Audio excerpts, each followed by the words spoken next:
Welcome to the ActsSocial Podcast. Thank you to our generous corporate sponsors of Abundant Television, Hobby Lobby, and Grand Canyon University. Without the help of our generous sponsors, ActsSocial would not be able to spread the good news. Let's get started with today's guest. All right, welcome, ladies and gentlemen. We are back for another exciting episode here in the ActsSocial Podcast. And, for these last few podcasts, we've joked around, and I was actually just joking around with Andrew just a little bit here that we should probably change the name of our podcast to The Message in the Mess, because that seems to be what all of our stuff is revolving around, which is perfectly fine. Sometimes it's just the way God works. So with that, today's episode is absolutely no different. I cannot wait to get into it. One of our quick shout out to one of our main sponsors, or one of our newest sponsors on the platform, Abundant TV. We've partnered with them. We've really heard a lot about their story. They're creating a Christian safe space in live television. You can find them on Roku and Apple TV and the App Store. And they're pretty new, but boy, are they blasting open the doors. In fact, they're just now categorized as the fastest growing linear Christian TV show that runs 24/7 around the clock. So some good safe programming for the kids there, because that's almost non-existent nowadays, right? So that's our platform partnership with Abundant TV, and we want to welcome them to the table. But anyway, on to today's guest. I've got Andrea Pape here with me with the Anchored Truth podcast, and I actually just learned minutes ago about, even though we've talked, I just learned one of the biggest pieces of her story. So I myself have not heard the entire story behind what she's gone through. So I'm excited to tune in just like everyone else is tuning in. So this should be really good. So Andrea, welcome so very much to the ActsSocial Podcast, ma'am. Thank you. Thank you so much. It's weird to be on this side being interviewed versus being the one that is giving the interview. So I'm a little nervous. Absolutely. Oh, do not be nervous. No, absolutely not. Absolutely not. Coffee talk like we talk about. Exactly. So you and I were messaging back and forth because we had a little bit of a laugh early this morning on email, because I'm the same way. Sometimes I'm on others, but most of the time I have people on mine. And you messaged me this morning and said, I don't know if I'm on yours or you're on my podcast today. So I literally, you heard LOL, I literally laughed out loud. I'm like, I don't have good notes either. So I'll start and I can be on yours later. So, but in Absolutely. that, you told me about what had happened, and I don't want to give away anything because that's kind of the neat part about this. So, God works in mysterious ways in our lives, and man, you're no exception. So would you like to take the floor and kind of start off with Absolutely. What God has dug in for on that? Yes. I think all of us as Christians can always look back and say, this is where, God has worked in my life. This is my Ezra stone. This is, moments. And we all have those moments throughout our walk that just really concrete our faith. And I happen to have a really big one. Yes. Was born with a congenital heart defect. It runs in my family. My mom has it, my sister, my daughter, my nephew. It's pretty prevalent. It seems to be a very strong gene that creates a heart condition. It has various variations of extremeness, I guess you could say, about it. But mine 2 years ago led to a heart transplant. Yeah, it was probably one of the scariest things I think I've ever gone through in my life. But it's also one of those things that I would always do it again and again, because it brought me so much closer to the Lord. So just to give you a little bit of the background about myself, I was raised First Baptist Church, I've gone to church my entire life. Anytime the door was open, we were there. We were there on Wednesday nights, they have which I don't know a lot of churches that do this anymore, but at my church, we would have the Wednesday night dinners, and then, the service afterwards. Yeah. Went to GAs, which is Girls in Action. And I think that you guys had Royal Ambassadors. Maybe the boys did that. So it was just a really fun thing. I was raised, my whole life, got baptized at age 8. And then at age 14, kind of really had this moment where I was I really don't know if I knew what I was doing when I was 8. That was, maybe I did it. My sister, she was my twin sister, had gotten baptized when she was 8. And I think I was just kind of oh, well, she got she got like a little Bible and like a Precious Memories cup. And I was like, I want that. And so I really do think that I was just following her lead. Like, I still knew who Jesus was, but I didn't really truly understand it until I was 14. And got baptized in the backyard of someone's house at a youth event. And 100% knew at that moment exactly what I was doing and why I was doing it.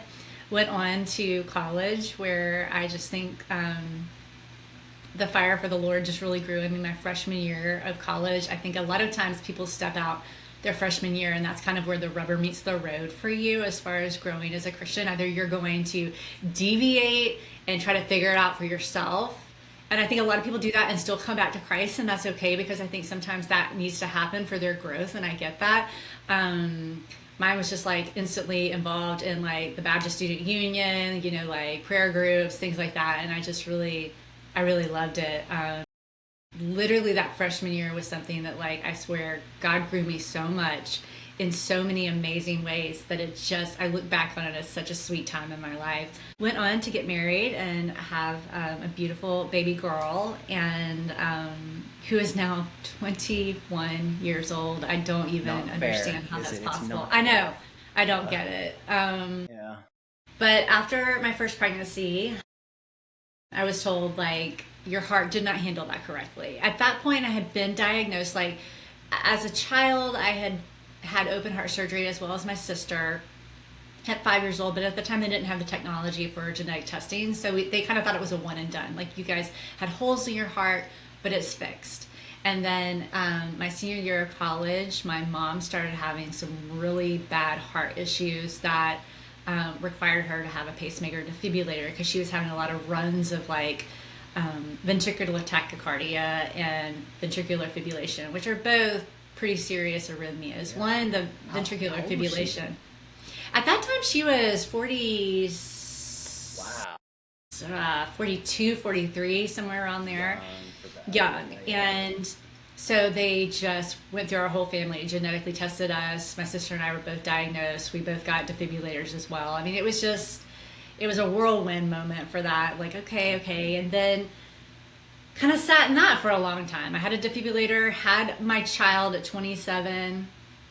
My heart did start producing more. At that point, I felt like I was a little asymptomatic. Yes, I had the occasional run of VTAC, but, you know, I was on medications that kind of treated it. And then I went on to have many more after that first child, after Chloe.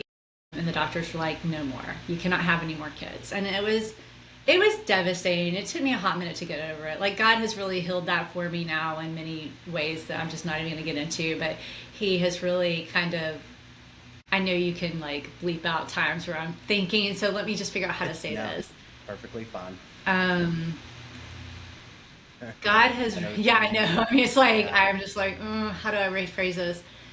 God, I am now a blended family, and God has blessed me with a child through that blended family marriage that I adore as much as mine. And I send shivers down my spine. I literally, my child, Chloe, used to cry for a baby brother, and now she has one. He's 14 now. I mean, you know, like, she adores him and he adores her. And like, it's just, so I feel like God sometimes works even situations that are not, you know, of his choosing, or it's not the way he designed it. Even those situations, I feel like he will totally bring glory to himself in that. So anyway. Why are we surprised sometimes? Right. Like, it comes from these places and we're like, we should just stop being surprised, but we're always, you know, wowed. Exactly. We're always like, nothing good's going to come from this. And then, you know, fast forward 10 years later, and I'm just like, wow, I just never thought that God could be this good in the mess that was created. So, but anyway, I fast forward all of that to say, in 2013, I was diagnosed with heart failure. Sounds a lot scarier than it is, and I freaked out real hard, but my doctor was like, it doesn't mean it's actively failing, it just means that it's not doing so great. And so transplant at that point was kind of put on the table, and I was just like, nope, let's kick this can down the road as far as we can. Like, I don't want to even think about this. I started seeing a heart failure doctor, and over the course of, so that was 13, over the course of 10 years at that point, my heart just deteriorated greatly. In 2018, I had a stroke because my heart wasn't pumping blood well enough. I had to be life flighted to Grady, which, if anyone's local in the Atlanta area, Grady is like the number one place for strokes. By God's full grace, I completely recovered. But the doctor again was like, this is your heart. Like, these are the reasons. Like, we put me on Eliquis, which is a blood thinner. And I was like, let's just try. Like, I'm not ready. Yeah. And I don't blame you. I'd be the yeah, I was terrified. I mean, I really was. Like, the thought of a transplant literally scared me so much. I could not comprehend. And I was just so fearful. Like, fear and anxiety gripped me. Fear and anxiety ruled my world. Like, I could not give it to God. I could not lay it at his feet. I could not do it. I knew in my head what I was supposed to do, but my heart was not allowing me to do it. And it was a struggle. I understand. Yeah. And so in the summer of 2023, my doctor, I went in for a regular visit, saw the heart failure doctor. She was like, things are looking great. Your ejection fraction's low, but it's okay. Your cardiomyopathy is, bad, but it's not so bad. Like, I think we're okay. We can kick this can down the road. Then went right across the hall to see my electrophysiologist, which is someone who works on like the rhythms in your heart. And he was like, I can't keep doing this every morning, because if you have a pacemaker defibrillator, it's connected to a box that is in your house, Wi-Fi connected, and it sends notifications to your doctor anytime you have a dangerous arrhythmia. Oh. And he said, I get up. Okay. Yeah, he said, I get up every morning. Every morning I open it and I have at least 10 messages from your box saying, do something. And he said, I'm out of options. We can't do anything else. And he said, frankly, you will get to the point where your heart will have an arrhythmia, it will stop, and it will not be able to get shocked back into rhythm. And it was one of the scary, and I was like, I just came from transplant. Like, they just, not from transplant, but I just came from heart failure. And he was like, from a heart failure perspective, I guess you're okay. But from an arrhythmia perspective, your heart is about to stop. And it was the most terrifying news. And so we started the process. At that point, I was with Emory University, and we started the process of testing to see if I was a candidate for transplant. And right off the bat, my insurance declined it. Said that I had to go to, Emory was considered a tier 2, and I needed to go to a tier 1 hospital. And that was, the closest one to me was Vanderbilt. And Vanderbilt is in Nashville, Tennessee, for almost 5 hours away, 4 hours, 45 minutes away from us where we live. And I was devastated. I was like, God, what are you doing? Like, I have been with Emory. Yeah, I've been with Emory since I was 21 years old. I'm now 46 years old, looking at transplant, and you're taking me away from every doctor I've ever trusted. Like, what? I feel like you're starting over in such an extreme point that you don't need to start over in. Yeah. Right. And I was, again, fear and anxiety. I could not lay that down at his feet. I was just like, what are you doing? I just remember asking why? Like, why? And my dad at the time, who is beyond his years wise, said, Andrea, sometimes when God closes a door, it's to allow the biggest blessing of your life. And he was like, so hold on to that. He was like, I know you're going to this hospital with a chip on your shoulder, thinking these are not your doctors, but hold on to the fact that sometimes our biggest disappointments end up being our biggest blessings. Yeah. And so I went, and that was the first miracle in this entire process, was that God knew exactly where I needed to be. Exactly, because I walked in there and it was the most amazing facility. They are number one in the world with transplants. They are very on top of just the latest and greatest, like, ways to do it. They're constantly innovating. They're constantly like changing how it's done because they want to stay on top of this. And it was amazing. I fell in love with all my doctors. One thing I instantly noticed is that at my previous hospital, although I loved it, didn't know any different, but loved that hospital. No one ever talked to me about God at that hospital. Like, it just, like, they weren't in. And at Vanderbilt, every step of the process, because it takes extensive testing, every step, I had these little cards with scripture verses on them, and I would just give them to the person and just be like, because I wanted them to know this is who I am.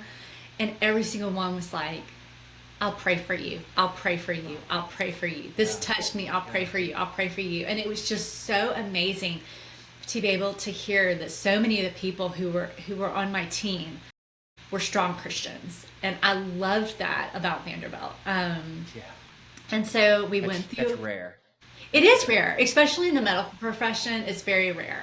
And I ran into like nurse after doctor after PA after everything who were just like, absolutely, prayer is huge, which is just like, it's just such a blessing. And so that was my first real like, hey, maybe God knows what he's doing here. Affirmation. Maybe. Thanks, Dad. Right. Yeah. Maybe it's not all about me. Maybe Jesus does take the wheel. You know, it was just one of those moments where I was like, okay. And so that was such a blessing for him to instantly start calming my soul. And he forced you to get out of comfort zone, basically. He did. It applies to so many things, but this is like the mega version of it. Yeah. Exactly. Yeah. Exactly. And my comfort zone, even though I didn't realize it at the time, my comfort zone was not in Jesus, it was in my doctors. And the first thing he took away was my doctors and sent me straight to a place that I knew no one. And I had to rely on him because I did not know anybody there. And so that was the first kind of wall that Jesus tore down with me to say, I got something better for you. And so we went through the test. That was in July. Then once you go through the testing, you have to be presented to the board of doctors, like the transplant team, to see if they kind of agree all at once that you are a perfect candidate for their program. I mean, it takes a lot. So I found out in September that it was on a Friday. I found out on a Friday that I was going on the transplant list. Like, once you get qualified, they instantly enter you into UNICEF. And they called me and said, you've been entered on the transplant list. And they instantly said, this can take a while or it can take a very short amount of time. The good news is that you're the only type B. Type blood was B positive. And they said, that's a good thing because you're the only one on our list right now that has that blood type. So that might make it go faster. And I was like, great, that's great. Still expecting maybe 1 to 2 months. But at this point, we had to have bags packed as if it were a pregnancy. We had to have everything ready because the instant they call you, you need to be there. They want you there within 4 hours, but they gave me grace because we were 4 hours and 45 minutes away. They were like, we just need you here instantly, as fast as you can get here. So my husband and I packed bags. We left them in our car all the time. I mean, it really was like a pregnancy. Like, at any time you can be called. That's nerve-wracking again. Right. It's very nerve-wracking. 4 days later, I got the call at 10:30 at night. 4 days later, I got the call. It was 10:30 at night. We had just gone to bed, and I saw the 615 area code pop up, which is for Nashville, and I instantly answered it. And this woman was just like, hi, may I speak with Andrea Pape? And I said, do I have a heart? Like, instantly, like, I just didn't even, I was like, do I have a heart? And she was like, how are you feeling this week? And I was like, that's a weird question. I was like, I feel okay. Why? She said, you have a heart. And she was like, as long as you're not sick, you have a heart. Oh, good point. And right. Because I mean, like, I couldn't understand why she was asking that. And I was just like, oh my gosh, this is trick crazy. Question. This is a trick question. How do I answer right, this? Right. And, and then she told me a few things that I think, like, legal-wise, she probably wasn't supposed to, but at the same time, I understand why she said it. She told me, she was like, your donor has overdosed on drugs, and which, by the way, Vandy is the first hospital to take overdose patients. She has overdosed, but she is on life support, so you do not have to get here until 10:30 tomorrow morning. She was like, so you can. And at this point, had you already grabbed your husband with sign language, like, come on, get she was still sitting there? She was on speaker. Yeah. She was on speaker. Okay. Ryan had already gotten up, and he was like grabbing our things, and like, I mean, we were like, and so I literally, and I'm like, come back, you know, like, we don't have to leave until tomorrow. We had already, in the 4 days since we had been put on the list, we had already been looking at places to stay up there, because after transplant, you have to stay anywhere from 3 months to 12 months. After your surgery, you have to stay close to the hospital. It's a lot. It's a lot more than people understand with transplant. But again, that was one of God's blessings, is we did not have to drive like crazy. Now, granted, she was like, you know, just try to get some sleep tonight. Ryan nor I slept at all. Like, I didn't sleep at all. We just laid in bed. Like, there was no sleeping. I was terrified. And so, like, it's almost worse. You had to wait. Almost. Right. Almost. I mean, it was God's timing, because at 5:30 in the morning, Ryan was like, let's just go ahead. Like let's just leave, because that will get us up there with enough time to drive around to look. We had 2 houses in mind that we were thinking about renting as an Airbnb while we were up there. And so we just drove around and looked at both of those houses. And we just so happened to, the man who was renting the one that we ended up getting into, worked in the medical field. So he was very compassionate to our need to have it last minute. It hadn't been cleaned. He went in there and he was like, I'm going to try to clean it as best as I can for you. Then Ryan and my mother came up and cleaned it. I mean, like, it was a beautiful Airbnb. It was like a bungalow that they had turned into like 3 apartments, and it was just the cutest thing ever. But so we were allowed to see that, went to the hospital, and proceeded to wait until I think I went back to surgery at like 11 o'clock at night that night. So we got there at 10:30 and waited almost 12 hours.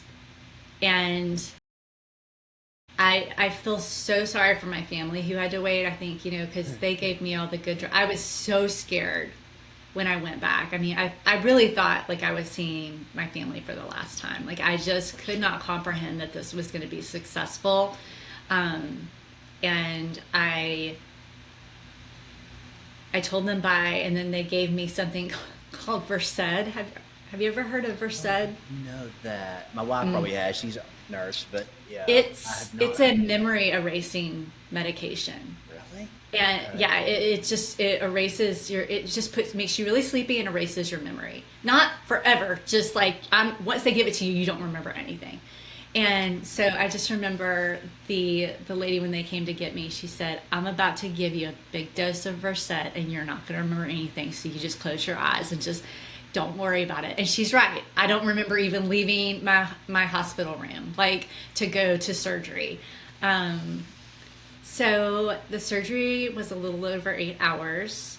I woke up extremely groggy, but just beyond loopy. I mean, beyond loopy. I had something called any other day, I'd be able to remember it.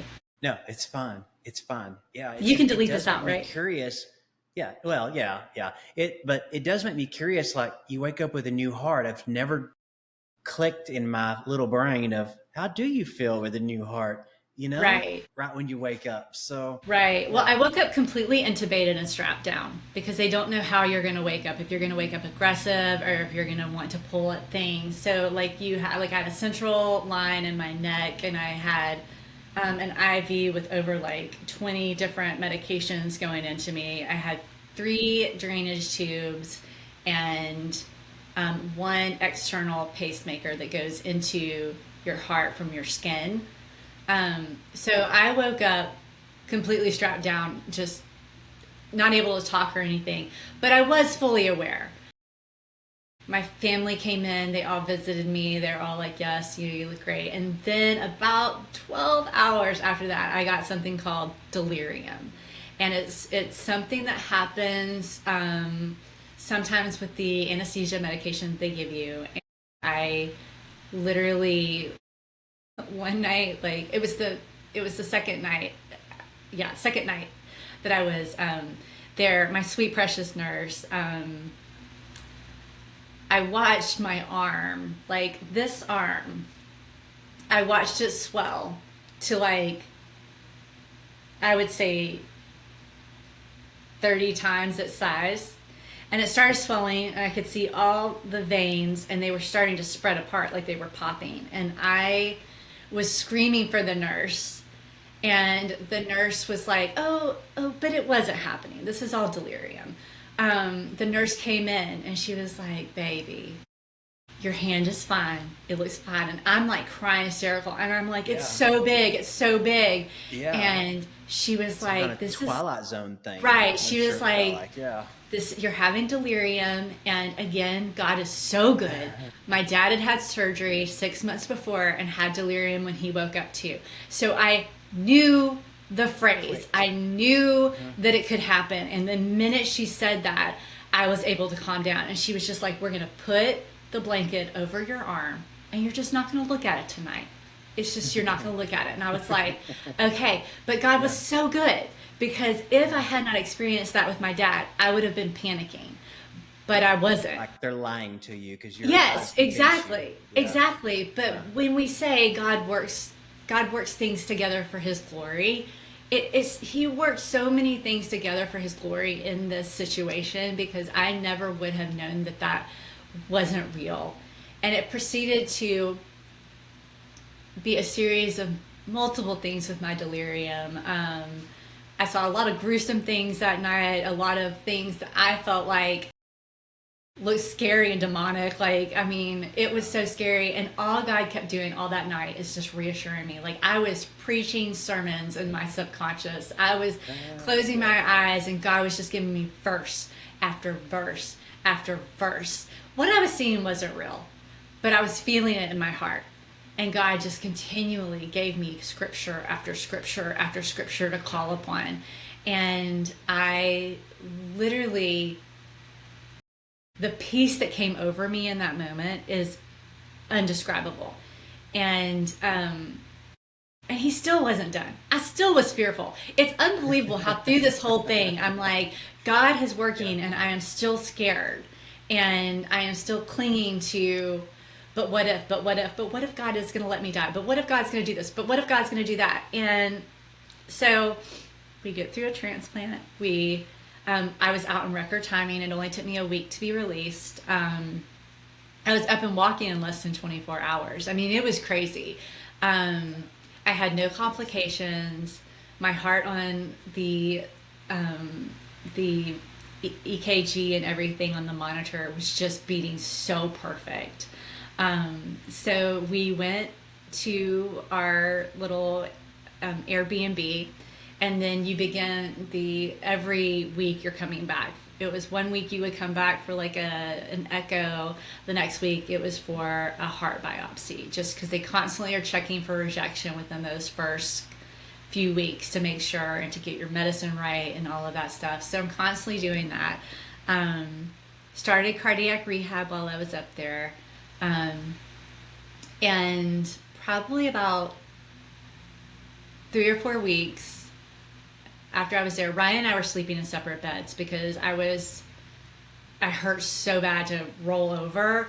Like, it's just like I was very sore. And when you have a transplant, one of the things that people really don't know about it is like, it's not just like the only thing I'm sorry, I will rephrase that.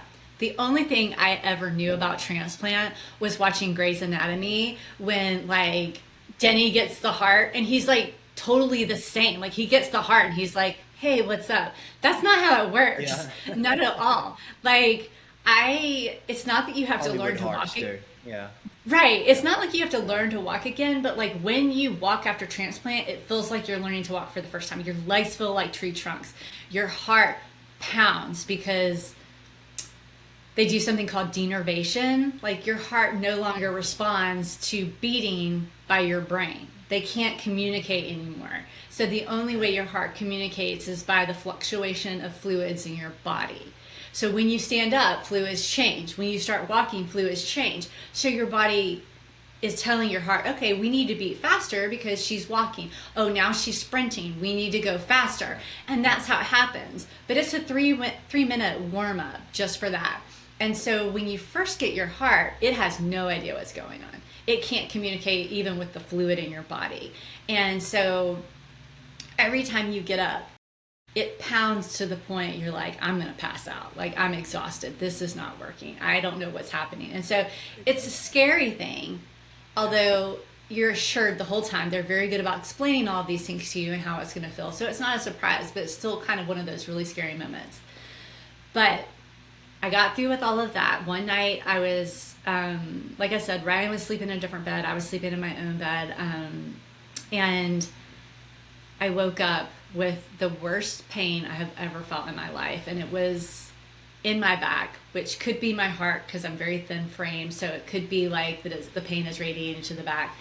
And I was racked with fear. Just absolutely like I was debating, like, do I wake up Ryan? Like, what do I do? What do I do? God in that moment spoke to me. And I had brought along one of my really good friends. It was like a 21 days daily devotional. And it's on waiting. And God said, grab that book. And I want you to walk around this room. I want you to do circles while you're walking. And I want you to read that book from beginning to end.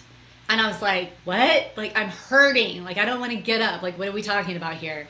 And I got up and I started, I mean, literally, it's not, and I know you must know what this is like, but I don't know if all your listeners do. When people say God speaks to them, it's not necessarily an audio thing, right. But it's such you hear him in your brain in a way that is so recognizable that you're like, this is not me, this is God. Yeah. So I was like, okay, God, I'm going to do it. So I got up, started reading Angela's book, walking around. Turns out after transplant, you have a lot of trapped gas because they have to extend your body. And that's what it was. Yeah. It was trapped gas. So because I was walking, it was allowing it to get like for me to belch it up, which sounds so gross, but like it was allowing it to break loose and get it out. And God in that moment knew what I needed physically, and he knew what I needed spiritually. Yeah. And that to me was the changing point in my fear factor for him, is that you know both. You know what I need to make my body feel better, and you know what I need to make my soul feel better. And it was just such a peaceful moment where I literally felt like God was right here, right beside me. And I will never forget that moment. I will never forget how I felt. I will never forget how God showed up for me in a way that just overshadowed every fear I had, overshadowed every feeling I had. And he was right there. And I went on totally, like, it gave me what I called manna for the day. It wasn't something that completely killed my fear forever, but it gave me the manna for that moment that I needed. Yeah. And I thought in the moment, I thought, yes, this is it. Like, I've conquered fear. I see God for who he is and everything. And it wasn't until probably 8 months ago that I had a blood test that came back, and it showed that I was in rejection. And I was like, really? Oh my gosh. And I just... How long's it been now? So it'll be... Since the surgery? It was in 2023, in September of 2023. So it'll be 2 years this September. Okay. Okay. So 8 months ago, I was still just recovering from my year. The year anniversary is a really big deal for transplant patients because that first year is a roller coaster. They're trying to get your meds right. You catch a lot of things. There's just a lot that your body goes through because anything you have that's dormant in your body as far as a virus shows up because you're under such heavy anti-rejection meds that your immune system is just shot. And so that first year was rough. And then about 2 months into my second year, I had a blood work that showed that I was in rejection. And I just fell apart. I was just like, I can't even with this. Like we are just now getting to what's supposed to be the good part. And I just can't. And went up there, had the biopsy, everything was fine. And I came home and I then started having, right, exactly. You're like, my bad, God, you did know what you were doing, my bad. And I then started having panic attacks because I was just worried this is going to happen again. This is going to happen again. I've never had panic attacks in my life. I had one in the middle of the Mexican restaurant. It wasn't fun. I was like, this is awful. And I work at Choosing Him Ministries, which is just a great nonprofit here in Newnan that is filled with amazing women, and it's a biblical counseling place. So we have a lot of resources and a lot of women here who are, wise beyond their years. And so I was telling these women during our weekly Bible study as a group, I was just like, I'm having panic attacks. And I will never forget, both of them were like, your body's been through a lot, but you're going to have to give this to God. You're going to have to give this to God. And it literally took me getting on my knees with God and saying, if you take me, if I do reject, that is your will. And that's a hard thing. That's a hard thing to say. It's a hard thing to say. That's a hard thing to say when nothing is really major going on in your life. But when something actually happens in people's life, and then they actually have to say it and it's real, because things could really happen, then it's a totally different game. Then it's 1,000 times more courage to say it than when life's going kind of normal and you say it. Exactly. And I was just, prostrate before God. You've got to take this from me because I can't carry the weight of fear and anxiety anymore. I can't do it. Like I thought I had beat this, and clearly I haven't, because now I'm having panic attacks and I've got to give it to you. And I can't explain what in that moment clicked for me, but something in that moment with God clicked. And I was like, yes, He has it. And if I die, that's going to be okay because God has it. And whatever happens, He will make beauty from ashes. And if I die, like, I get to go to heaven, and I'll miss my family, but I'll be in heaven, and it'll be okay. God will make this okay. And the instant I came to terms with that, my panic attack stopped completely. And I have been walking in that freedom since then. And it has been spirits out. Yeah. Right. And totally. and even, a month ago, I had another blood draw that showed rejection again, and I wasn't even nervous about it. I was just like, if it's rejection, God knows it's happening. If it's rejection, God's on it. If it's not rejection, He's still on it. And I went into it completely without fear or hesitation because I knew God had it.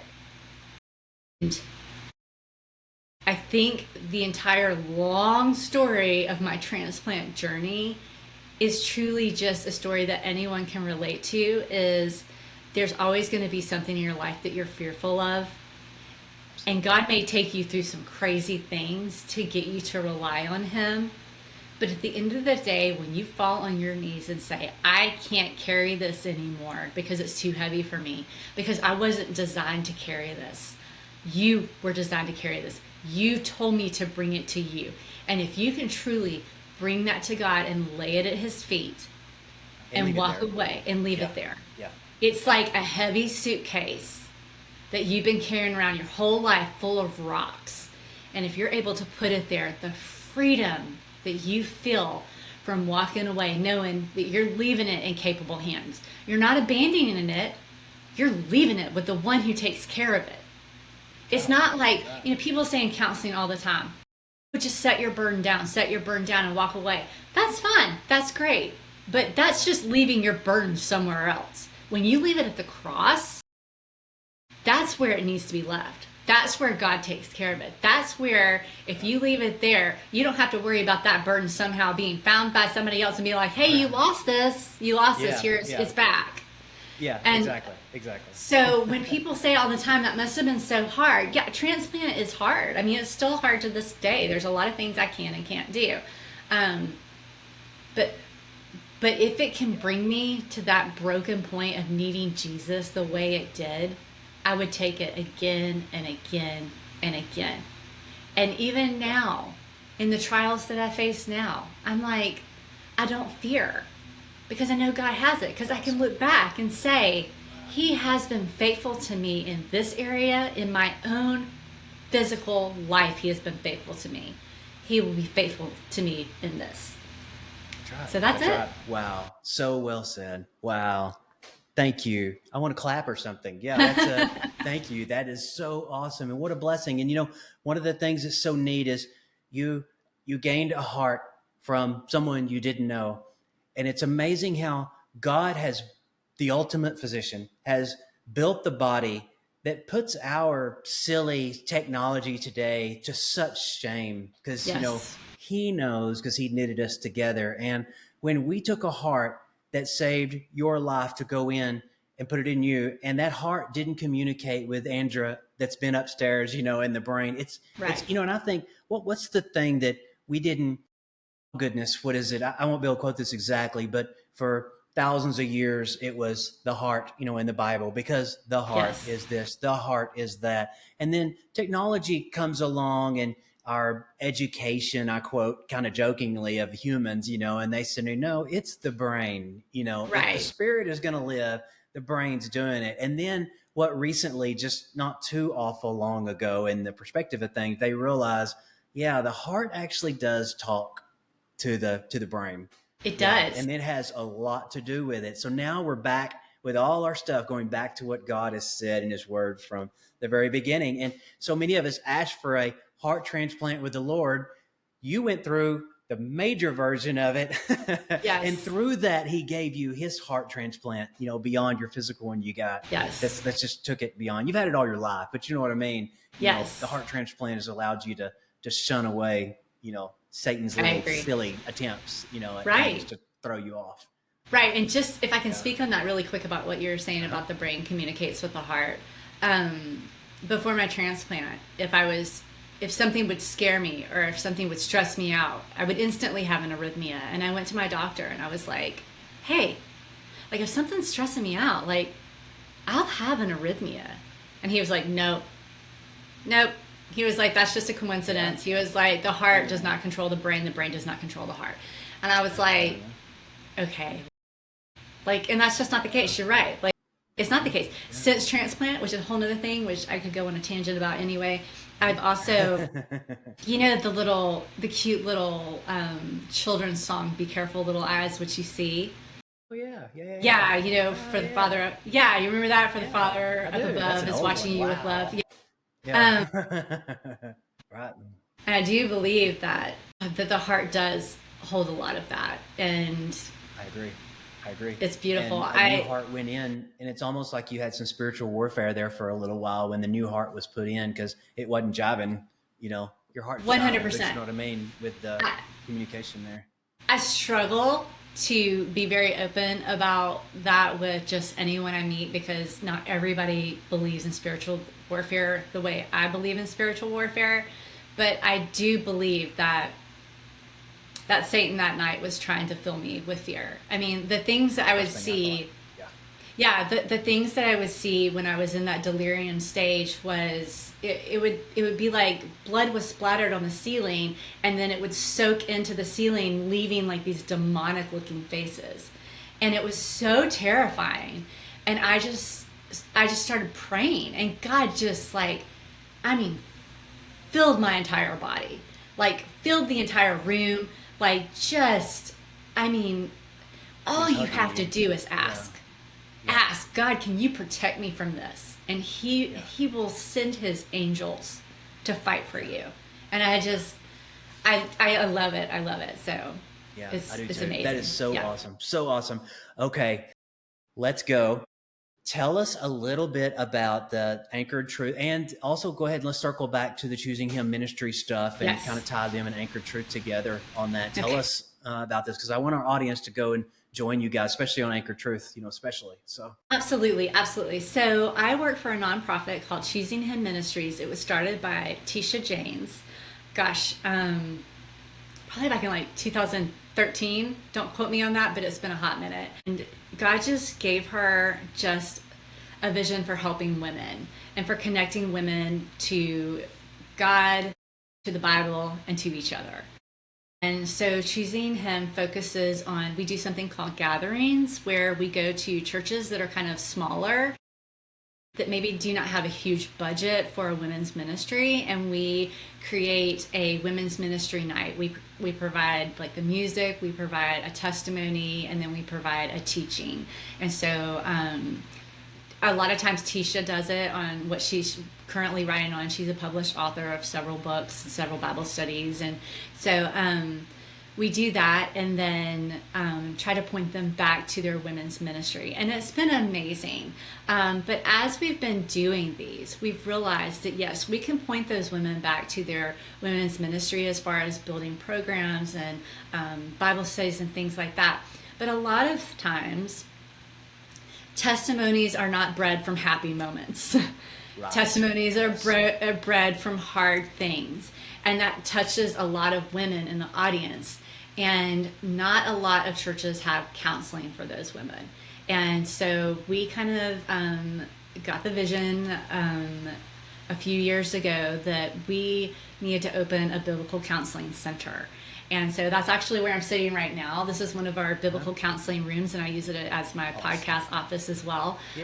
So we opened Choosing Him Ministries, biblical counseling and teaching.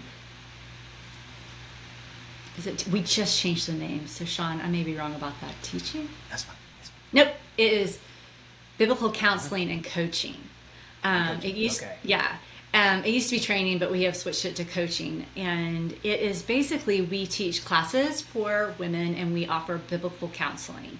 So we have classes like Healing Hearts Workshop, which is basically about if you've had a wound of the heart, how to reconcile that with God, how to bring it to God in a way that allows healing for you, not just to carry this burden, but to actually lay it at God's feet.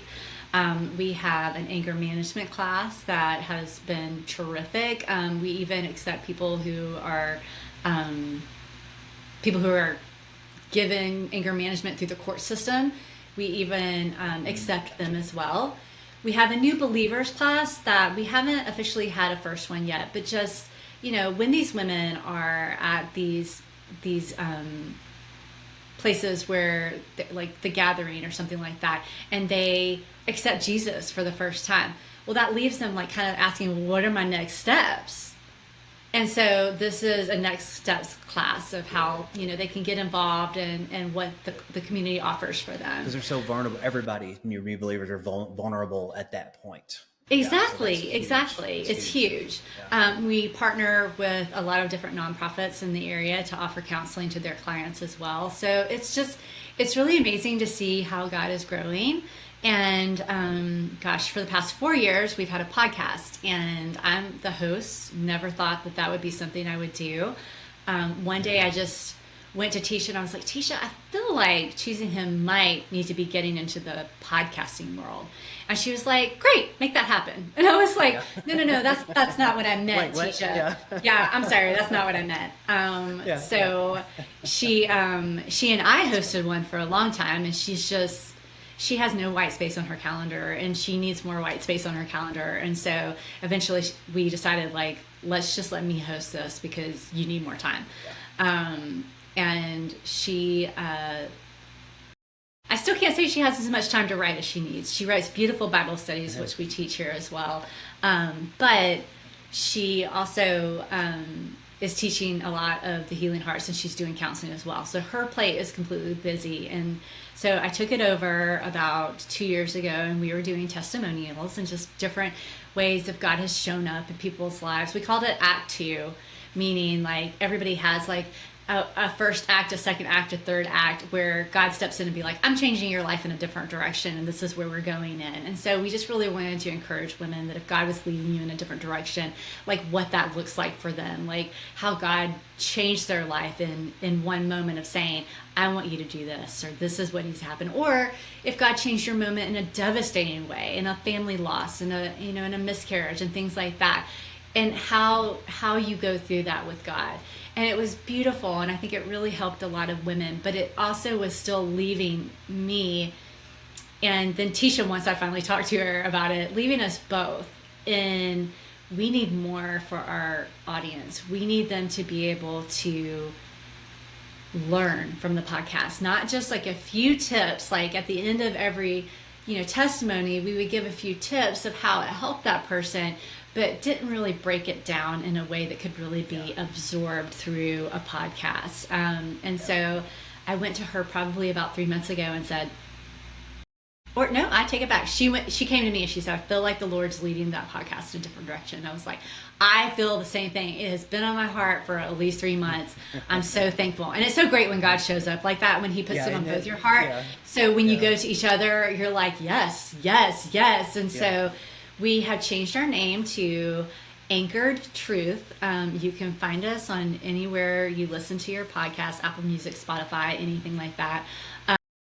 And our first episode is coming out September 10th.